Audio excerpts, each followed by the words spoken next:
400 సీట్లలో మెదక్ ఎంపీ ఉండాలనే క్రమశిక్షణతో కలిగిన ఏకైక పార్టీ బీజేపీ పార్టీ అని దుబ్బాక మాజీ శాసనసభ సభ్యులు మాధవనేని రఘునందనరావు అన్నారు. గజ్వేల్ ఓ ఫంక్షన్ హాల్లో గజ్వేల్ నియోజకవర్గ కార్యకర్తల సమావేశానికి ముఖ్య అతిథిగా దుబ్బాక మాజీ శాసనసభ సభ్యులు మాధవనేని రఘునందనరావు హాజరయ్యారు. ఈ సందర్భంగా దుబ్బాక మాజీ శాసనసభ సభ్యులు మాధవనేని రఘునందనరావు మాట్లాడుతూ రైలు ఇచ్చింది మోదీ అని డిపాజిట్ రాన్లోనూ కొబ్బరికాయలు కొడుతున్నారన్నారు. క్రమశిక్షణతో కలిగిన బీజేపీ పార్టీ 10 ఏండ్ల పరిపాలన చూసి ప్రజలు తిరగబడి ఫామ్ హౌస్ లో కూర్చోబెట్టారన్నారు. అసాధ్యాన్ని సుసాధ్యం చేసే నరేంద్ర మోదీ దేశ చరిత్రలో 370 ఆర్టికల్ను రద్దు ఘనత బీజేపీ పార్టీదే అన్నారు. తెలంగాణలో 17 ఎంపీ సీట్లు గెలుస్తామని ధీమా వ్యక్తం చేశారు. చార్మినార్ మీద నిలబడి జై శ్రీరామ్ అంటున్నారన్నారు తెలిపారు. భారతదేశం కాపాడుకోవాలంటే మళ్లీ నరేంద్ర మోదీ ప్రధానమంత్రి కావాల్సిన అవసరం ఉందన్నారు. ఈ కార్యక్రమంలో బీజేపీ సీనియర్ నాయకులు, కార్యకర్తలు తదితరులు పాల్గొన్నారు.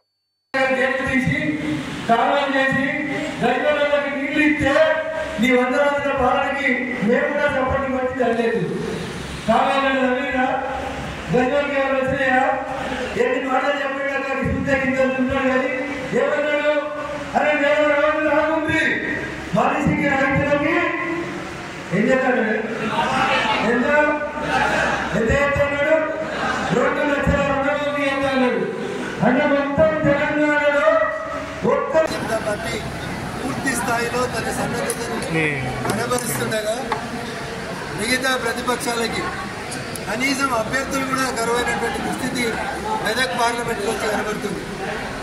కాంగ్రెస్ బీఆర్ఎస్ పార్టీ రోజుకో కొత్త పేరును ఫ్లోట్ చేస్తూ ఏదో రకమైనటువంటి సెన్సేషన్ కోసం ప్రయత్నం చేస్తున్నాయి తప్ప వాస్తవంగా కాంగ్రెస్కి బీఆర్ఎస్కి ఈ జిల్లాలో స్థానం లేదు.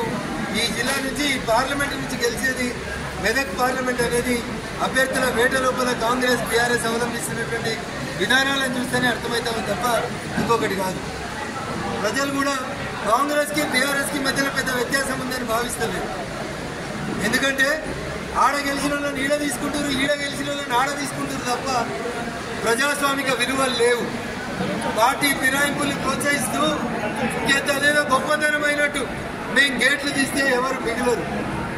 ప్రజలు మీ పార్టీని అక్కడ ఓడించి వేరే పార్టీ ఎమ్మెల్యేని గెలిపించారు ముఖ్యమంత్రి గారు. కాబట్టి దయచేసి ప్రజాస్వామిక విలువలని కాపాడమని చెప్పి రాష్ట్ర ముఖ్యమంత్రి గారికి ఈ సందర్భంగా అప్పీల్ చేస్తూ, నిజంగా మీకు తెలంగాణ ప్రజలకు మేలు చేయాలని కోరికుంటే మేము కావాలంటే ఢిల్లీని ఒప్పిస్తాం. ముందు 2 లక్షలుగా రైతు రుణమాఫీ చేయండి. మీరు పెంచి ఇస్తానటువంటి 4000 పెన్షన్ వెంటనే వేయించుంది. ఎందుకంటే it is an ongoing process.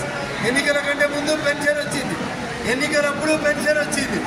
ఇంతకుముందు ఎవరికి పెన్షన్ వచ్చిందో అందులో 2000 వచ్చిన వాళ్ళకి 4000 అయ్యింది.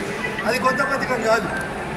రైతులకు ఇంతకుముందు 12,000 వస్తే ఇప్పుడు 15,000 ఇస్తామన్నారు. అవి ఇయ్యండి. ఇక వీటిని హామీలు నెరవేర్చడం అంటారు ముఖ్యమంత్రి గారు.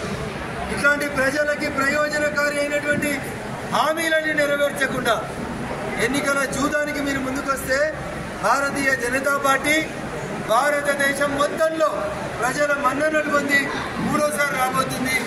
దేశంలో ఏడలేని కాంగ్రెస్ ఢిల్లీలో లేదు, తమిళనాడులో లేదు, కేరళలో లేదు, కర్ణాటకలో కొద్దిగా సాగు తప్పి కన్నులొట్టపై ఒకే ఒక రాష్ట్రంలో ఉంది.